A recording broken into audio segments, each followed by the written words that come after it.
Bonjour à toutes et à tous, bienvenue dans Libre Ensemble, votre rendez-vous de la laïcité. Garder un lien avec les élèves malgré le confinement, les masques et les cours à distance, maintenir tous les élèves à flot, garantir leur sécurité, voici quelques-uns des défis auxquels les enseignants sont confrontés aujourd'hui. Des enseignants qui s'inquiètent aussi pour certains de leurs élèves en décrochage. Nous avons récolté les témoignages de plusieurs acteurs de l'école. Comment ont-ils vécu ces derniers mois? Comment voient-ils l'avenir? Réponse dans ce reportage de Pierre Skombrot.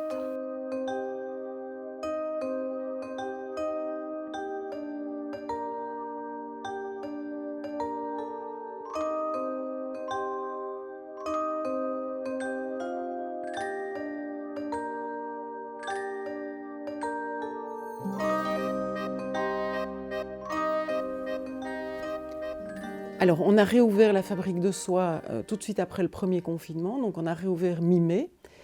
Mais effectivement, il y avait des mesures sanitaires quand même très strictes et on a dû réduire le nombre d'enfants qu'on accueillait chaque jour. Chanteur, chanteuse. Bien.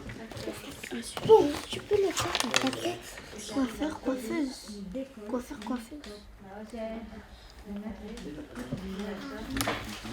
Trop fort. Ça dans l'école. Et la deuxième chose qui a fort changé, en plus de la réorganisation de l'espace, c'est de se dire, en équipe, bon, ils ont été pendant 2 mois confinés, presque cloîtrés, enfin bon, voilà. On ne va pas pouvoir faire ce qu'on faisait avant, c'est-à-dire du soutien scolaire parfois intensif, parfois axé sur la remédiation de ce qu'ils ne comprennent pas en classe. Il faut qu'on recrée, le lien avec eux, le lien entre eux, le lien peut-être avec la vie, le monde extérieur, et 2, le lien aux apprentissages. Parfait. Quand vous pensez que vous êtes bon, je vérifie que vous avez bien recopié. Et après, vous allez là et vous allez vous interroger les uns les autres. Électricienne. Pour moi, c'est leur donner l'envie d'apprendre, qui est très très important, et de maintenir cette envie d'apprendre. Et c'est ce que nous, en tout cas, au début, on a essayé de faire, c'est de remettre le pied à l'étrier, à l'étrier des apprentissages, en fait, de redonner l'envie d'apprendre, de découvrir. Et donc, on est parti aussi de leur envie. Et alors, le fait de revenir ici, de revoir les autres, ouais, moi j'en ai encore la chair de poule, et on avait la chair de poule en les entendant, en les voyant, et tout ça, c'était des moments terriblement forts.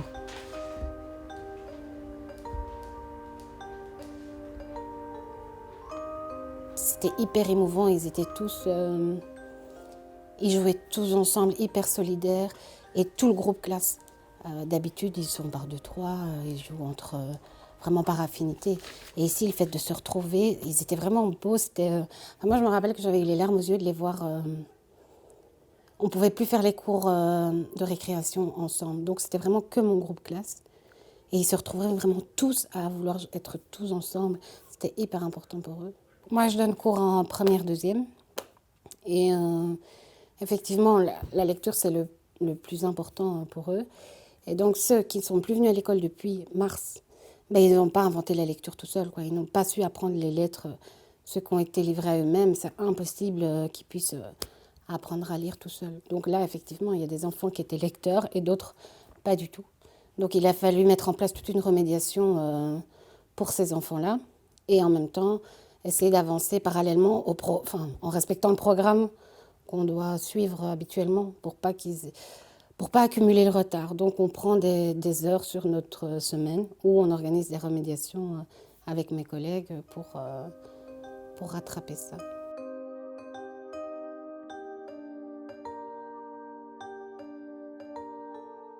Je pense que les gens ne se sont pas du tout rendus compte de ce qu'on vivait, nous, sur le terrain. Parce que c'est quand même un stress aussi pour nous de pouvoir maintenir les enfants dans le rythme scolaire, dans les apprentissages, de pouvoir leur apporter quand même un cadre normal, le plus normal possible à l'école, malgré toutes les mesures qui doivent être mises en place. Et cette tension constante de savoir que les règles changent régulièrement, que nous, à chaque fois, on doit s'adapter du mieux qu'on peut. Et voilà, on fait ce qu'on peut. Alors oui, il y a certainement des choses qu'on aurait pu faire autrement, qu'on aurait pu mieux faire.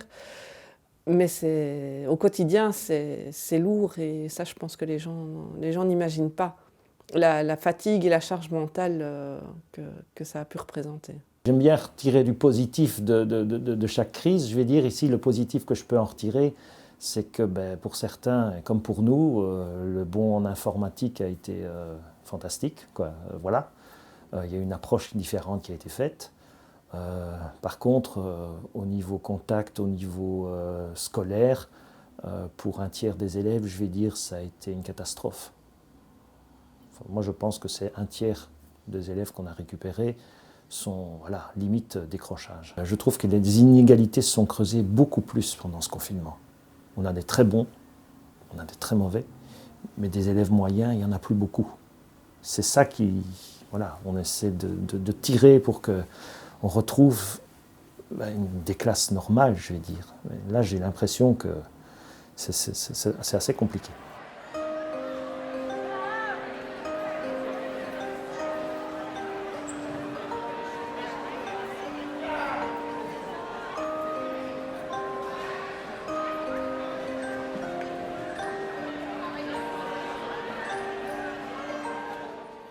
Pour moi, le plus évident, c'est que quand l'élève n'est pas à l'école, donc quand il est en enseignement à distance, il est renvoyé à ses conditions de vie dans son domicile et renvoyé à ce que sa famille peut lui apporter pour les apprentissages. Et là, c'est un des plus gros marqueurs d'inégalité, c'est-à-dire que les élèves sont de plus en plus renvoyés aux ressources privées que les parents peuvent ajouter à ce que l'école apporte.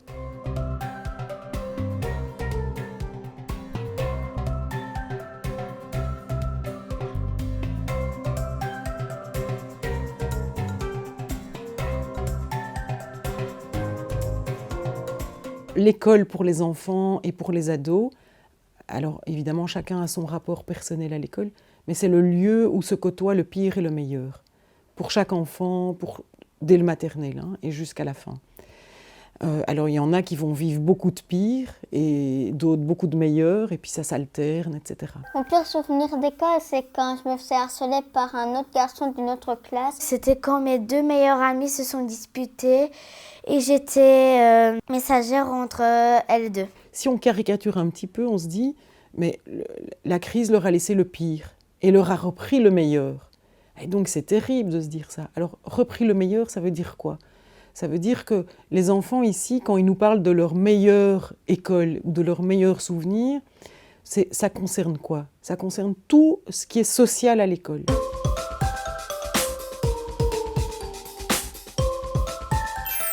Mon meilleur souvenir d'école, c'était quand j'étais partie en classe verte faire du ski. Mon meilleur souvenir, c'était que j'ai allé à la patinoire. Mon meilleur souvenir d'école, c'était quand j'étais au ski. Et là-bas, j'ai reçu ma toute première médaille. J'ai été contente parce que c'était toute ma première médaille. Mon meilleur souvenir, je me souviens encore, c'est quand je suis partie avec mon école à Plopsaland. C'était chouette, on avait fait des batailles d'eau, il faisait chaud. C'était un beau moment qu'on avait passé. Mon meilleur souvenir d'école, c'est quand on a été à la patinoire et il y en a qui ont failli tomber, je les ai attrapés. Et toute cette vie scolaire qui est à la fois nécessaire pour les apprentissages et nécessaire pour faire grandir les enfants ou les élèves, là où ils se confrontent aux autres, mais c'est ce qui fait que on continue à avoir envie, c'est-à-dire que isolé chez soi, on perd cette envie, c'est-à-dire qu'il y a plus, ça paraît vide de sens, on est là tout seul chez soi, avec une contrainte purement matérielle, qui est d'être présent à tel moment pour une visioconférence ou recevoir et ouvrir des documents qu'on doit compléter, et tout ça a très peu finalement d'intérêt, de sens pour l'enfant. Tandis que quand il le vit dans l'école et quand il le vit dans sa classe et quand il peut construire avec d'autres dans sa classe, ça reprend du sens et c'est ce qui fait qu'on s'accroche un peu. Alors ça n'évite pas tous les décrochages et toutes les difficultés, etc. Mais en tout cas, sans ça, ça n'est plus possible. Enfin, ça peut durer, on peut faire ça un petit peu, mais là, ça fait beaucoup trop longtemps qu'on est à distance. Et pour beaucoup de jeunes, ça a été une cause de décrochage, une cause d'ennui, une cause de perte de sens, d'envie, de désir d'apprendre. Et je pense qu'un des publics auxquels il va falloir faire attention, c'est l'ensemble du public scolaire, mais les ados, moi, ça m'inquiète aussi très très fort, parce que bon, ils sont masqués, ils sont distanciels, présentiels, voilà, en alternance tout le temps, mais logiquement, un ado, dans cette période difficile de l'adolescence, il se construit, comment dire, à l'extérieur de la famille, beaucoup. De plus en plus, il sort, il est avec ses copains, il décide de voir qui il veut, etc., etc. Et donc, tout ce lien des adolescents avec le monde extérieur, avec les copains à l'extérieur, avec les activités à l'extérieur, etc., il est complètement mis entre parenthèses. Et donc, ça, c'est assez inquiétant, en fait. Mais ce qui me fait plus peur, c'est la volonté maintenant de nous imposer le numérique comme solution et comme première solution. On sait tous les dangers du numérique. Et donc, si on dit à un enfant de passer 5-6 heures par jour sur un écran, alors qu'on sait que c'est hyper nocif, je ne veux pas mettre ça comme solution première, même si c'est une solution facile, qu'on peut faire le Zoom, qu'on peut tous se voir, que ça peut être, on peut ponctuer notre travail par ça, avec ça, et le prendre comme outil à des moments, quoi.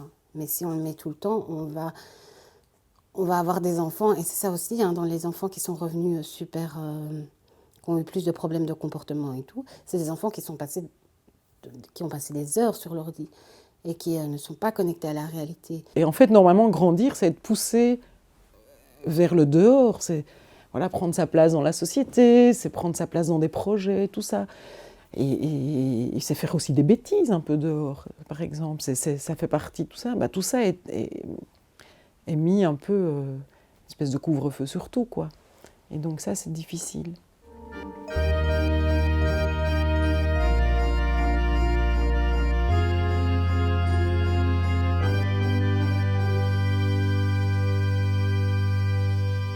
Malgré les critiques qu'ils ont pu recevoir ces derniers temps, les enseignants restent donc mobilisés et c'est avec leur appui et leur soutien que l'on évitera un maximum de décrochage scolaire dans les prochains mois. Merci de nous avoir suivis et à très bientôt pour un nouveau rendez-vous de la laïcité.